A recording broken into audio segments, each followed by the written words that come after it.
I certainly hope you're enjoying policy and procedure training, and I trust you're learning valuable information that will make this the best tax season ever. As tax preparers, we have a tremendous and a unique opportunity to serve our customers. Often, we will help our customers with the largest single financial transaction they'll have all year. However, along with that tremendous opportunity comes responsibility.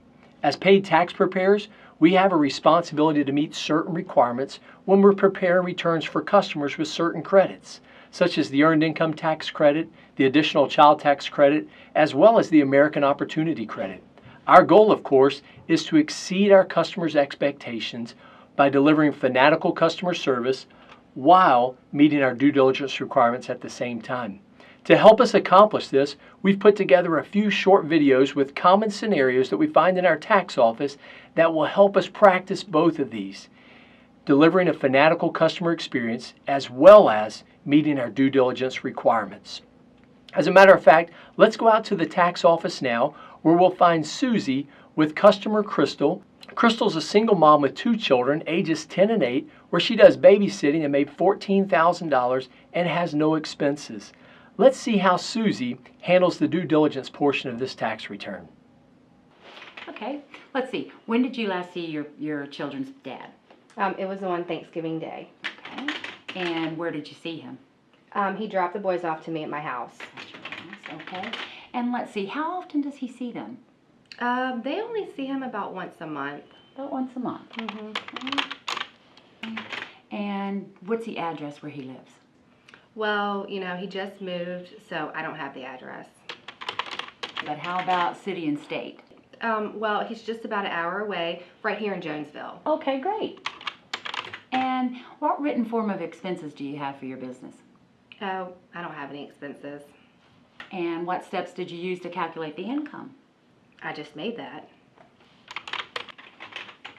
Now, do you have a business license, or have you applied for one, or you don't have to have one? No, it's not required. Not required here? No. Okay, great. Okay, and do you have any other documents that will show the existence of your business, like business cards or a website or a Facebook page? I don't have a website, I don't have business cards, and I'm really not promoting this business. So, how do you get new customers? Oh, I don't want any new customers. I have 3 kids, and that is enough. Now, Susie's gone through all the due diligence questions that pre-populated in LibTax. But remember, due diligence requirements for a paid preparer include making sure that you've included all of the income as well as all the related expenses on the Schedule C. In Susie's professional opinion, she needs to ask additional questions to ensure that she's captured all the income and related expenses. Let's take a look at how Susie handles asking additional questions of Crystal. So, you said you watch 3 kids. How many days a week do you watch them, and how many hours per day?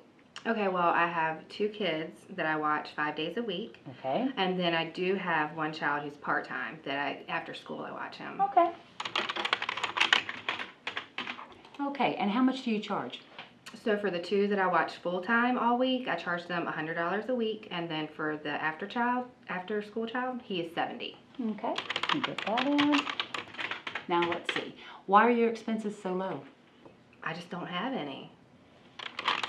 Do you watch the children in your home, or do you go to theirs? In my own home. What kind of items do you provide for the children? Some examples might be cleaning supplies or diapers, food, furniture, anything like that? Cleaning supplies, of course. I did buy some toys. So that's about it. Okay, and no furniture or anything like that? Let's see. I did buy a high chair. That's right. Okay. And do you remember how much the high chair cost? About $50. Okay. And the toys, how much do you think they cost? Toys, let's see. Probably around $100. And they are toys just for the daycare? Yeah, they're for the kids that I watch. And let's see. What happens if the parents don't bring the supplies for the children? It's pretty rare that happens. They're pretty good about it. So I'll use the stuff that I have at my house. And how often do you think you have to purchase these items? Emergency supplies, let's call it $30. Okay. And are there any other supplies you can think of? Let's see.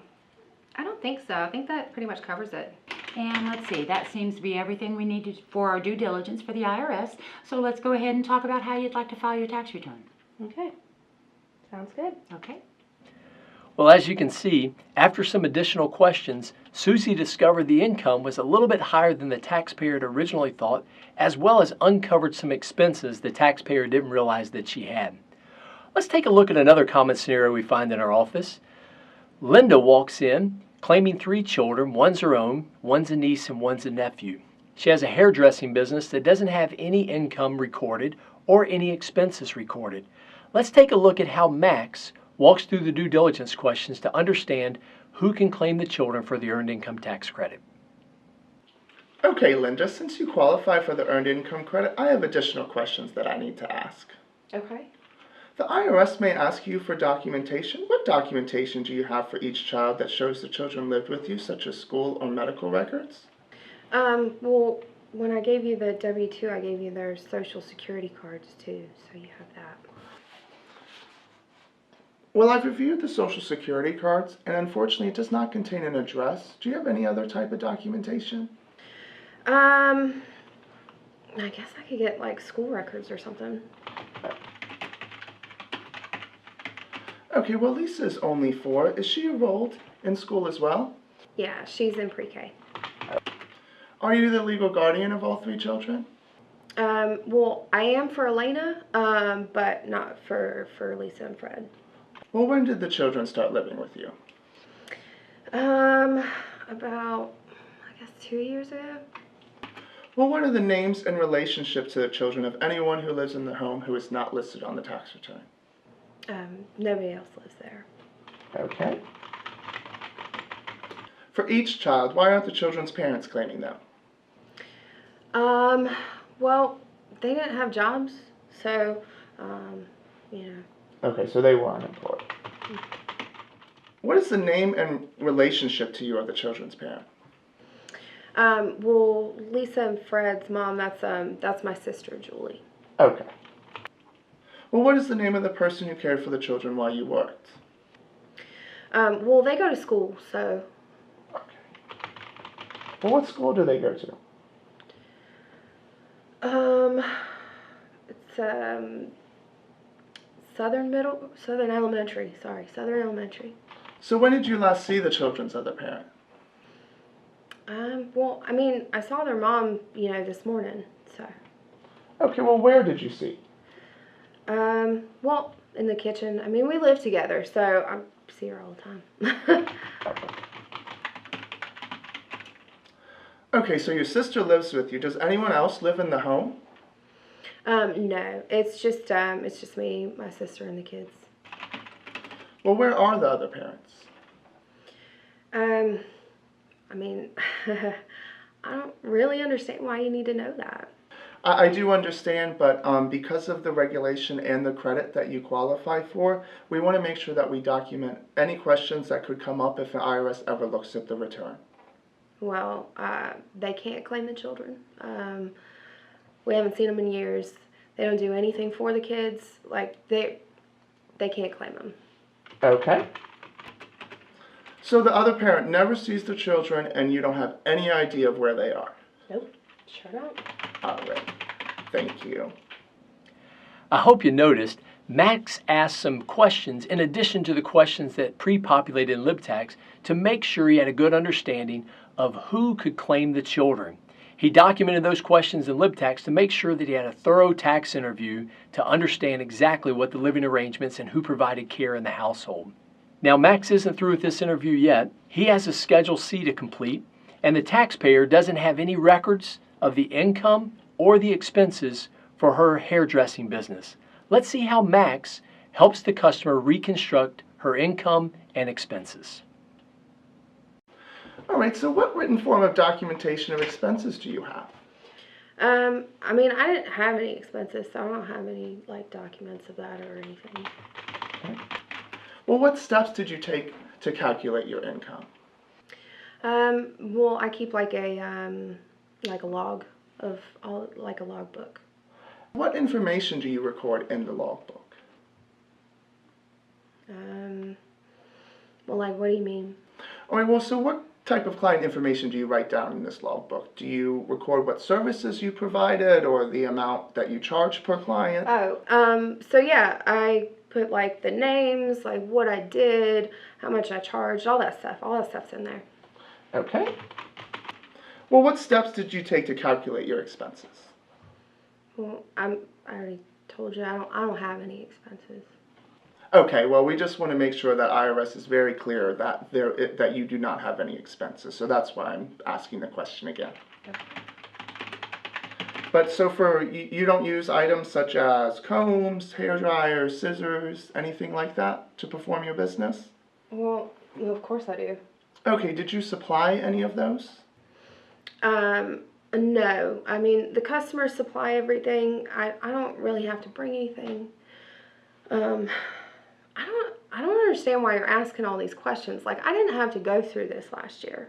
I do understand, but here at Liberty Tax Service, we want to ensure that everything goes smoothly of every process of your tax return, and this is one of the steps that we take. All right. Right? All right, well, do you have a business license, business cards, a Facebook page, or a website? I mean, I don't have anything for the business, but I have a Facebook page that's like my page. I post about the business on there sometimes, but it's not like anything like dedicated to, so just sometimes. Okay. Well, so how do you obtain new customers? Well, I don't really have to try to get new customers. I mean, people seek me out, so I guess maybe they just, heard good things. Okay, so you get a lot of referrals. Yeah. Okay. Has your filing status changed from last year? No. Do you have anything to supplement your income, such as government assistance? Yeah. I get food stamps. All right, well, thank you for taking the time to answer all my questions. Well, now that you've had a chance to see the interview, as Max tried to help Linda reconstruct her income and expenses, why don't you take a few moments in your group and discuss how you would handle a situation such as this? Would you have asked questions differently? Would you have asked the questions differently? Would you have completed this tax return? How comfortable are you that the information that Linda's presented is complete, consistent, and correct? Why don't you take a few minutes to discuss how you're going to handle situations such as this in your office this year? Let's take a look at one more common scenario that we see in our office. A married couple comes in, and the gentleman has his own carpentry business. He's got documentation for all of his income, but he's simply written down his expenses on the net profit worksheet, and they're all in round numbers. Let's take a look at how Stacy asked additional questions to help understand the expenses found on the net profit worksheet. And how about your expenses? How did you calculate those?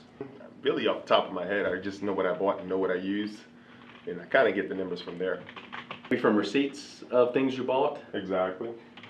Were they purchased using cash, checks, or do you have a business credit card that you might use? Cash. A lot of cash? Okay. Now, looking at the worksheet that you provided, you have some things on here about a phone and also insurance. Do you have any form of documentation? Is there any way perhaps we could even maybe go online and look for a statement that we could use as a supporting documentation for those expenses? Well, I kind of have something for the phone bill, but not really for the insurance. So not really for the insurance. With that phone bill, do you have access to the account where you could maybe look it up on the phone while we're sitting here so we Sure. could have something to use? Let me see if I can get it on my phone. All right, I got it. That was quick. That's awesome. So you've got the statement now. How about it? Could you email that to me from the phone while we're sitting here? Sure. Let me go ahead and email that to you. Well, I'll tell you what. This is the email address right here on the business card. All right. If you could just email it to that. What that will allow us to do is we can now keep a copy on record to validate the expenses that we're putting on the return. So this is really a good thing. So Okay. I appreciate you doing this for us. Not a problem. While you're keying that in, I'm just going to ask a couple of more questions about this. The other thing I see on here is you had some business mileage. How did you calculate your business mileage for the vehicle? Well, I actually kind of write down the number of miles that I have when I get into the truck. And actually, when I leave, from the end of the day, I write down those numbers on the odometer, you know, whatever it is as well. Very good. Now, when we look at the amount that's on here for supplies, depending on who's reviewing this, it may seem to be a little bit high. Can you kind of give me some information on where you came up with the total amount for supplies? Well, I spend a lot on lumber. Have different sets of clients, and you know, they have specific needs, and they want certain types of wood and stuff like that. So, you know, some of that can get really expensive. Yeah, I can imagine that they do get quite expensive. Let's see here. It's a pretty precise number you've got here at 12,000. Where did that number actually come from? Or did you have receipts from what you bought or anything like that you used? I actually have some of the receipts. Some of the receipts.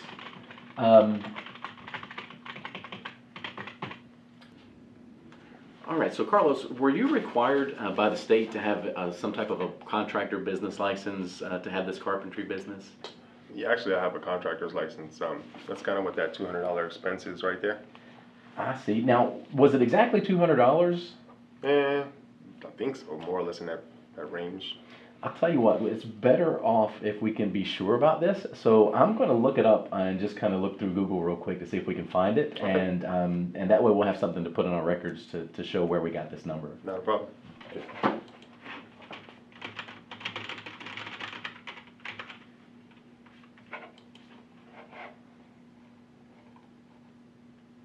Well, actually, it looks like it's about $180, so you were close. So Okay. what we'll do, I'm going to print a copy of that, and that way, again, we'll have that in the file, if that's all right with you, just so that we can back up That's everything fine. that we're doing. Thank you. All right. Now, the next thing that we're going to get to here, let me get back to the return. The next thing we're going to do is talk about marketing. What ways and how do you market the business to get new customers? Yeah, I actually have some business cards, and I also have a website as well. Okay, business cards and a website. Can I get a copy of the business card? I'm sure. I think I have one in the Or- files here. There you go, sir. Awesome. And can I keep this? Sure. Okay, good. What we'll do then is I'll just put this into or keep it with our file, again, Okay. to make sure we have documentation here. Not a problem. Now, it says on the card that carpentryforhire.com is the website. Is that still the current website for the business? Yes, that is. Very good. Now, most of your new customers, do you get a lot from the website, or people just finding you, or how do you tend to get most of the new customers that come in? Word of mouth, man. Really, referrals is how I get most of my clients. Mostly referrals. Yes, sir. Okay, now, the advertising expense that we do have on here, so that would include business cards and setup of the website, anything else that could be added or on this number that we have here? No, that's really it. Just my business cards and some of the flyers that I made. So that would include some flyers too. Okay, very good. Well, it looks like that we've got everything determined and we've got the expenses done here, and so I think we've got what we need to complete this particular form. Do you have any questions or anything else that you think we might need to add as far as income and expenses go for the business? And I think you got it all, man. Thank you. All right, very good. Let's move to the next step. Now, Stacy asked some great questions to help the customer reconstruct his expenses and actually help find some amounts that weren't accurate and also produce some documentation to go along with the tax return. Now, as you look through the tax interview that Stacy just did, would you have asked any additional questions? Are you comfortable that the question Stacy asked was correct? Why don't you discuss amongst yourself, are you confident this return's ready to be sent with all the expenses documented properly? As you can tell, delivering a fanatical customer experience and exceeding our customers' expectations while meeting our due diligence requirements is no easy task. But if there's somebody that can do it, it's you. I'm confident that our network of preparers can use their professional judgment along with their extensive training to exceed our customers' expectations while meeting the rigorous requirements of the due diligence that the IRS has. Now, the most common place that we find that we miss due diligence is in the area of the knowledge test. Now, to meet the knowledge test, you should apply a common sense standard to the information provided to you by the client. You should evaluate whether the information is complete and gather any missing facts. Determine if the information is consistent, recognize contradictory statements, and know that the statements you're receiving are true, and conduct a thorough interview in depth with each client every year. Ask enough questions to know the return is correct and complete, and document in the file at the time it happens any questions you've asked and your client's responses. As you can see, we've got a tall order in front of us, but if there's anybody that can take on this challenge, it's you. We stand ready to deliver a fanatical customer experience, exceeding our clients' expectations, all while meeting our due diligence requirements. This will give us the opportunity to give service to our customers they can't find anywhere else. Now, in the spirit of our mission statement, to set the standard, improve each day, and have some fun, I think you'll enjoy the ending of this video, which shows the fun we had with the customer interactions. Let's take a look now. Children's parents claiming them. They didn't have jobs. Alright, cut. I don't really understand why you need to know that. I'm sorry. I don't understand why you need to know that. I do understand why you're asking that, but the IRS requirement. Cut. I know. Sorry. You could start over again. Do you have any other documentation that shows the children lived with you? I'm so sorry. 3, 2, 1. Notice that Max asked additional 3, 2, 1. Did you see him? It was at my house. He dropped them off. Okay, great. So how often does he see the kids? Oh, just about once a month. Okay, and do you have the address where he lives? Time out. Okay, and how much do you think you spend on that? The food for them, maybe about $50. Okay, well, I think that's everything we need. Okay, great. That's the end. Am I saying maybe and about? Well, we're going to find a married couple that comes in, and I can't do it in one take. Gosh! Murray's his name. Okay, very good. Can I get a copy of the business card? Sure.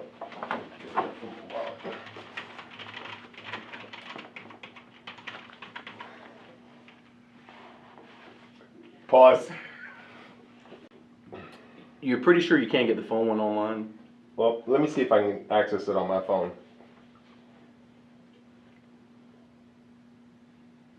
Okay, pause. I didn't bring my phone in.